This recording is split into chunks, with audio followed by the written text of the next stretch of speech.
research workforce at NIH, and I'm going to talk about writing an effective K application.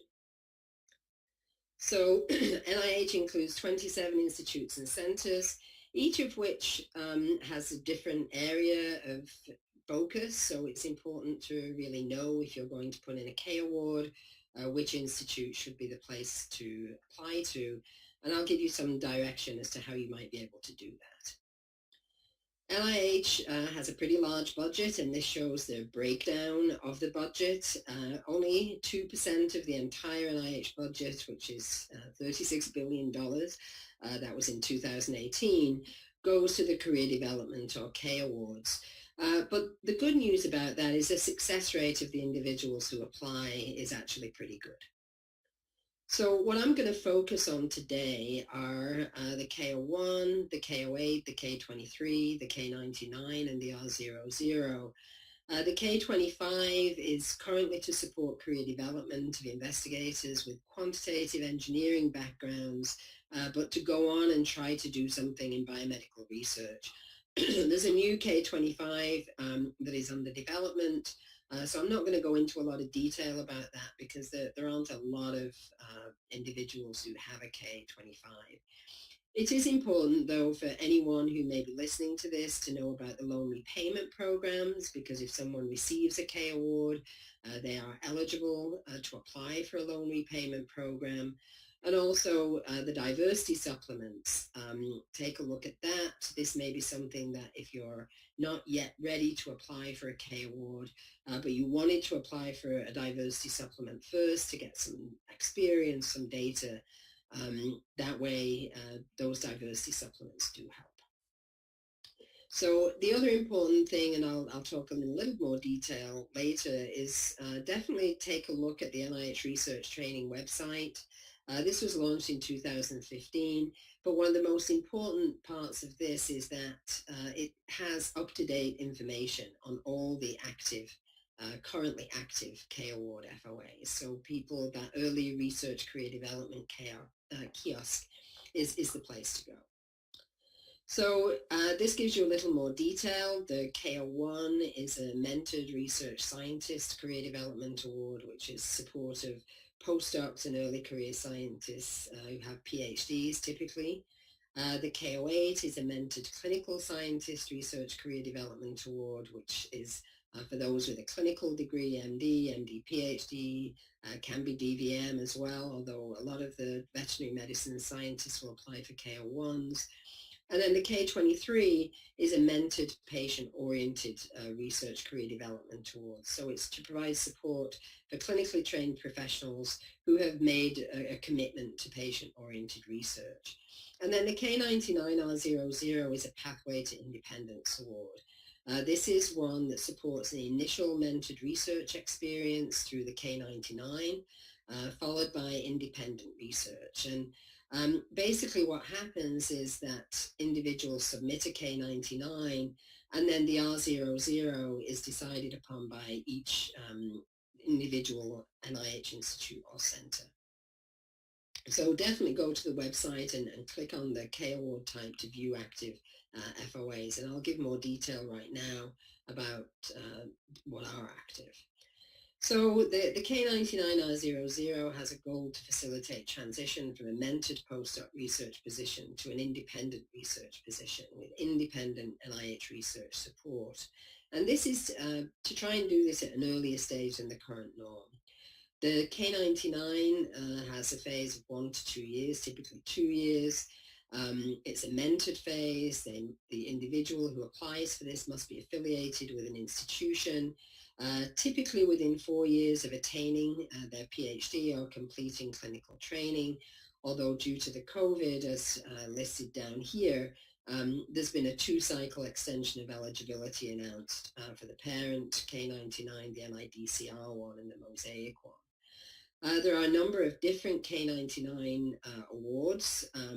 The parent doesn't have US citizenship requirement. The NIAD physician scientist also does not and only requires 50% effort.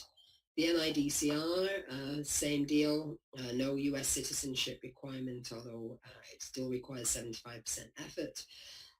then the brain research through advancing innovative neurotechnologies is supported by a lot of different NIH ICs, and this does require citizenship and permanent residence. And then there's one recent maximizing opportunities for scientific and academic independent careers, the Mosaic one.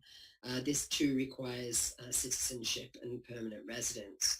And then the R00 phase, individuals have to have already an independent tenure track or equivalent, their own lab, limited teaching and clinical responsibilities so they can still do the 75% effort. And then what happens is that the quality of the tenure track offer is administratively reviewed by each NIH IC before the R00 is awarded, although, the R00s have actually been pretty successful. Then if we go to the K01, K08, and K23 FOAs, with each with different requirements, there are independent FOAs, 3 different types of FOAs.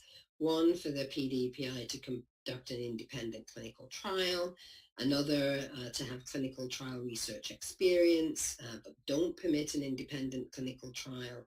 And the other one is to permit basic experimental studies with humans. And this is not actually a clinical trial, for example, where the drug testing of a drug is involved, but it is ones where the individuals can do certain basic experimental studies with humans.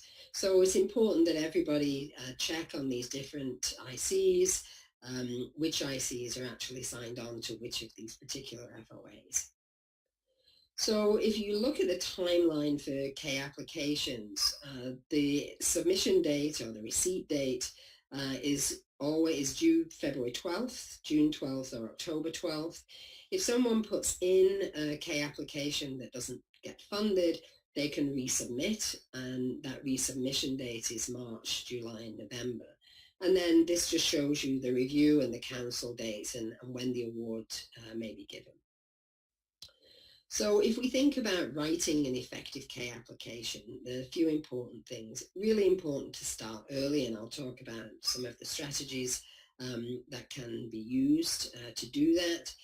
Develop a strategy, plan your application, really know the application criteria, requirements, and the review criteria. So one of the things that I've typically said, and I have to say that most of the individuals in my former lab who applied for a K award were very successful, start at least 6 months prior to the application due date, or you can begin planning even sooner. Get an NIH Commons account at least a month before the application deadline.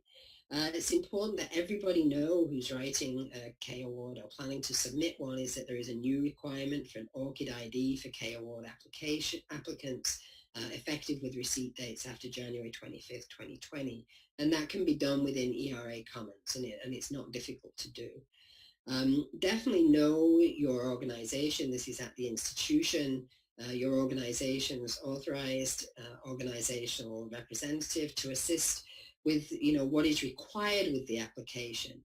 And then the other thing, the K Awards really require having someone submit a letter of reference.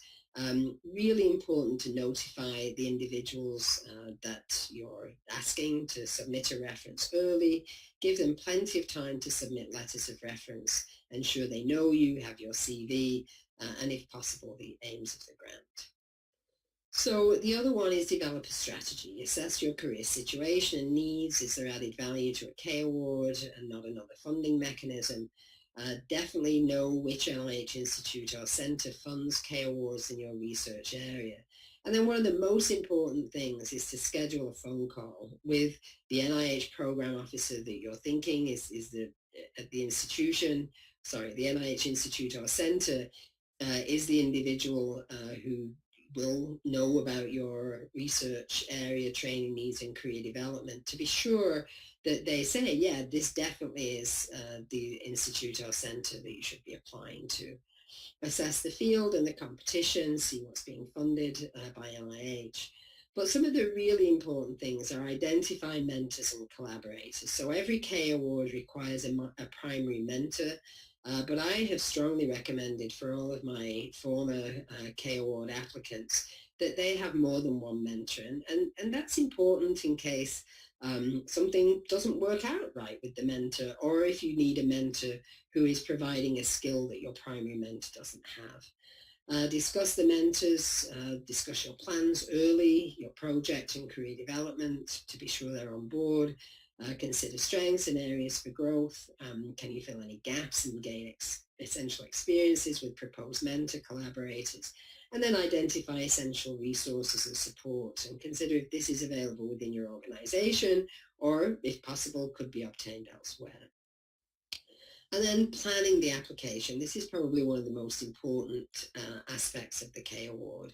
Coordinate with your mentor or mentors. The K application is a collaboration, but probably the most important thing, and this is something I definitely did for all of my former K Award applicants, is put together a review committee to assist planning and provide critical feedback, and do this, a good period of time before the submission deadline for the K Award.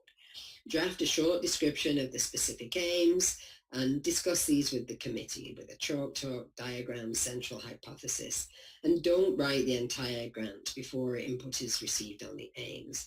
And then the other part is that be sure the project is distinct from the mentor's research, especially if that mentor has an R01. It can definitely be related and that the mentor is supportive of future independence. The other part is don't propose too much. Avoid an overambitious project, but it should be novel and significant. The hypothesis should be testable and the aims doable with the resources requesting. The scope of the hypothesis and aims should match the available time and resources, and the research and career development objectives should be matched. And some examples of this, if your research direction is involving RNA sequencing, then really important to go into a bioinformatics workshop and courses. Same with novel imaging approaches, be sure that there are core facilities that you can actually take advantage of. Be sure you've got an expert collaborator, even if that's different from the primary mentor, and those individuals can even be at another institution.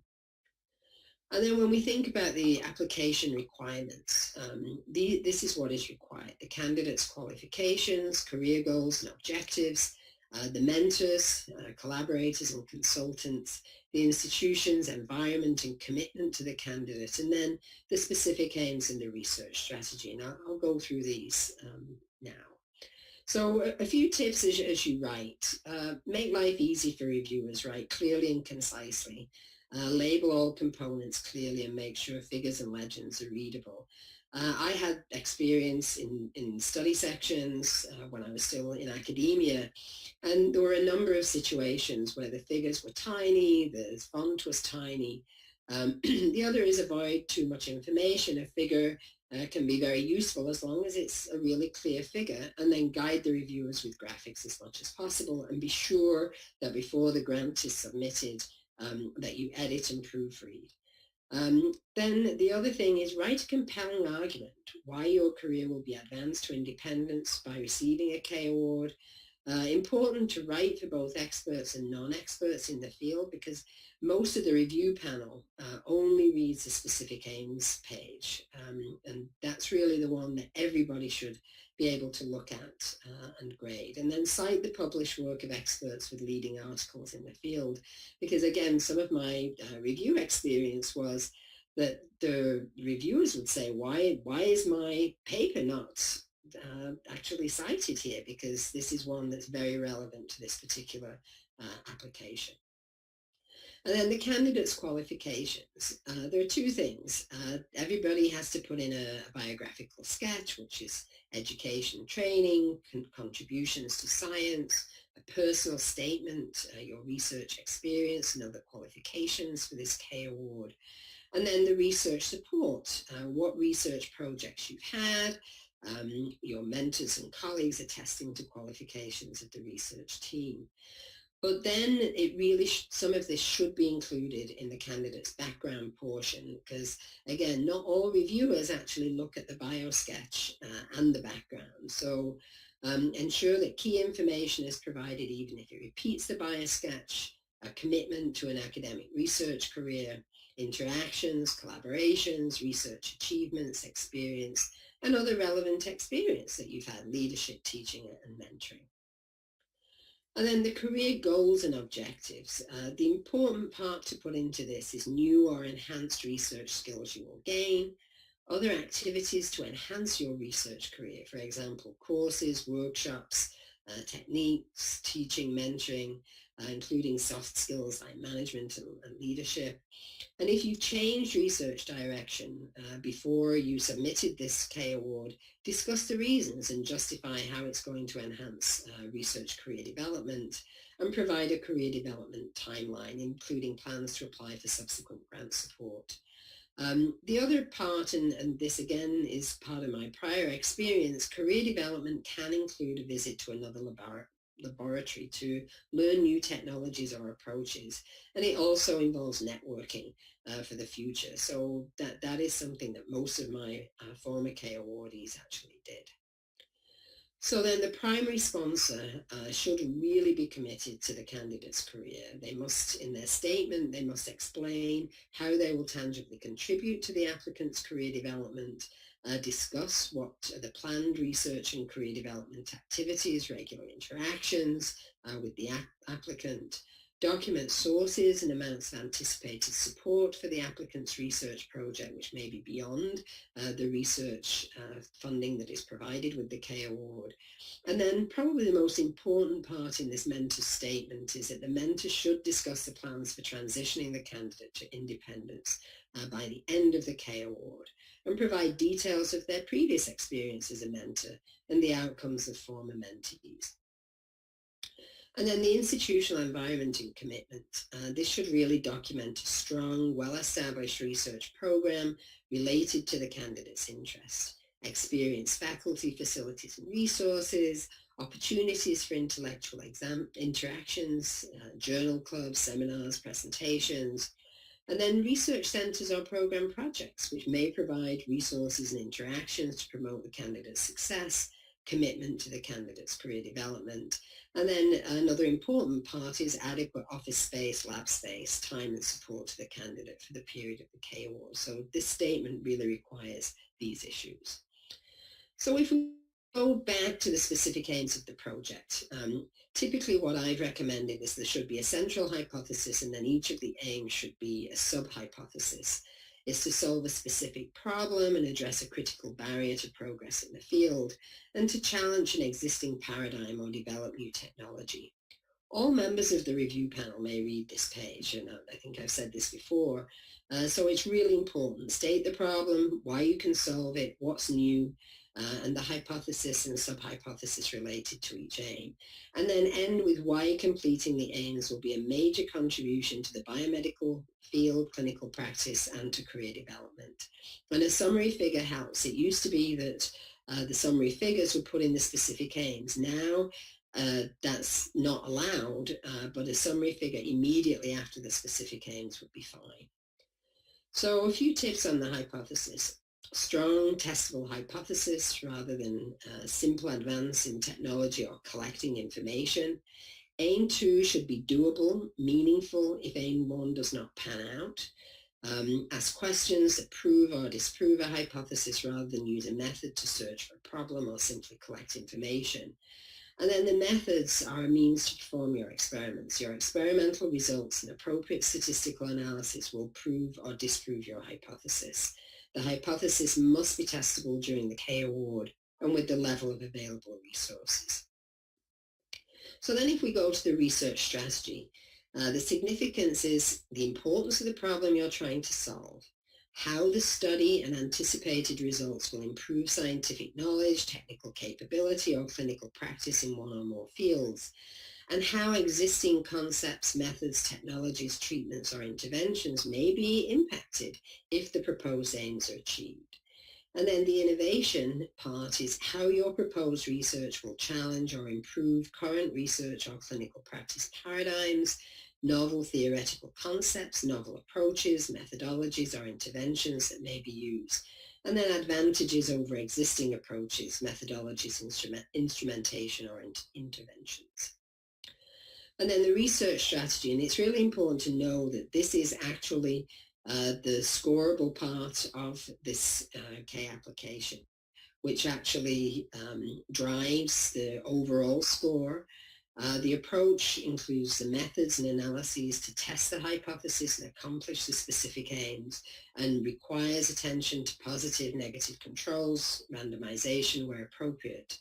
The benchmarks for success anticipated to achieve the aims, potential problems and alternative strategies, and for early stages of development, describe strategies to establish feasibility and manage high-risk aspects of the proposed work.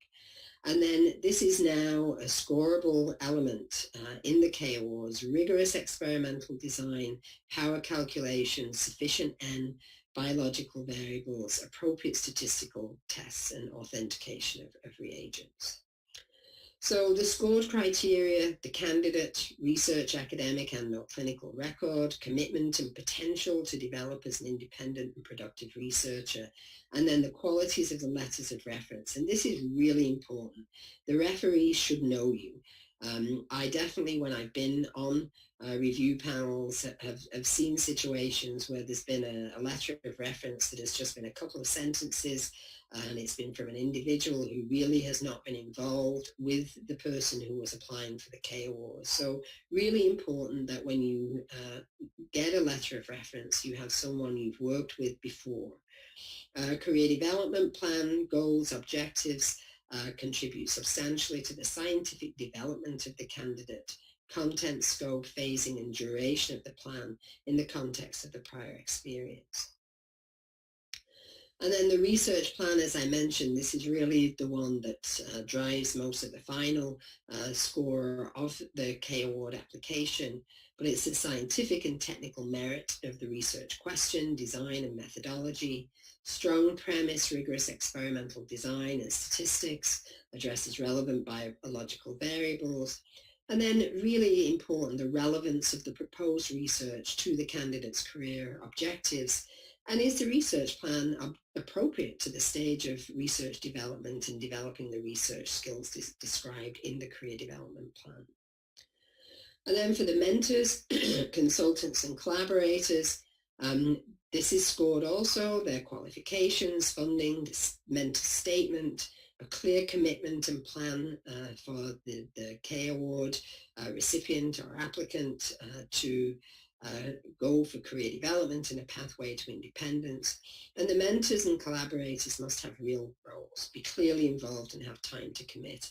And for most of the K Award applicants and awardees that I have mentored, I've always requested that we have an additional mentor, just in case anything is needed that an additional mentor can assist with. Environment and institutional commitment to the candidate, assurance that the 75% effort will be devoted to research, capable faculty and research facilities, and then assurance that the candidate is considered an integral part of the institutional research program. So then there are additional review criteria and review considerations. This is the study timeline for clinical trials, protection of human subjects, inclusion of women, minorities and children, vertebrate animals, biohazards. And then additional review considerations, which are training in responsible conduct of research, select agent research, resource sharing, authentication of key biological and chemical resources, and then the budget and the period of support. And then rigor is definitely part of the score. So the scientific premise, significance, the approach in the research strategy, and the consideration of relevant biological variables. And these are definitely contributors to the overall impact score.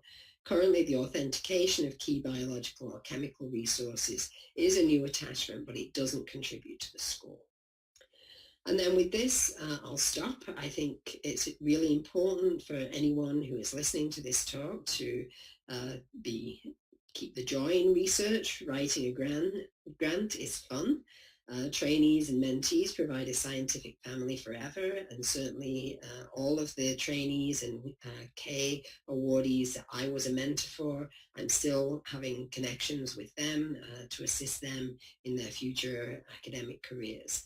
And then there are some websites here that can be contacted to actually look at certain issues that you may need to know more about. And then nhtrain@mail.nih.gov is an email where individuals can actually send questions if they have them. And with that, I will stop.